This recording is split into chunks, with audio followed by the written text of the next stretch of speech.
Good morning friends, आशा करছি সবাই ভালো আছো। দেখো ডিমের তরকারি করব। ডিমটা সেদ্ধ করে নিচ্ছি আর আলু কেটে নিয়েছি। মশলার জন্য জিরে, আদা, কাঁচা লঙ্কা, রসুন একসঙ্গে পেস্ট করে নেব। আর ডিমটা দেখো এই যে আমার হয়ে গেছে সেদ্ধ। এবার এটার মধ্যে আমি নুন হলুদ মাখিয়ে নেব।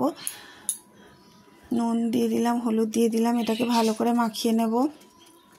মাখানো হয়ে গেছে। এবার মাঝখান থেকে ডিমটাকে একটু একটু ফাটিয়ে দেব, নাহলে তেলের উপর দিলে ডিমটা ফাটবে, ফুটবে বেশি।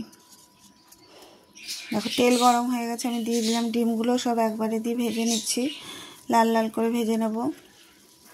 হয়ে গেছে আমার ডিম ভাজা, এটাকে নামিয়ে নেব। এবার ওই তেলের মধ্যে আমি তরকারিটা করে নেব। তেলের মধ্যে জিরে, কাঁচা লঙ্কা ফোড়ন দিয়ে দিলাম। এবার আলুটা যেটা কেটে রেখেছিলাম সেটা দিয়ে দিলাম। আলুটা আগে ভেজে নিলে ভালো হয়, যেহেতু এখন সময় খুব কম, তাই একবারেই দিয়ে দিলাম। আলুটা একটু ভাজার পরে পেঁয়াজ দিয়ে দিয়েছি, লাল লাল করে ভেজে নেওয়ার পরে হলুদ দিলাম। দেখো হলুদ দেওয়ার পরেও খানিকক্ষণ একটু ভেজে নিয়ে মশলাটা দিচ্ছি। যে মশলাটা করে রেখেছিলাম সেই মশলাটা দিয়ে দিলাম। এবার ভালো করে আলুর সঙ্গে মশলাটা মিশিয়ে নেব। তারপরে নুন দিলাম, কাশ্মীরি লঙ্কার গুঁড়ো দিলাম রঙের জন্য, যেহেতু আমি শুকনো লঙ্কা ব্যবহার করি না। তারপরে টমেটো একটা দিয়ে দিয়েছিলাম। আর এত জানলা থেকে রোদ আসছে, দেখো রোদের জন্য কীরকম রঙটা লাগছে। প্রচণ্ড রোদ আসে, গ্যাসে দেখো পুরো রোদ হয়ে গেছে। ডিমটাও দিয়ে একবারে ভালো করে আবার মশলার সঙ্গে মিশিয়ে নিয়েছি। এবার জল দিয়ে দেবো।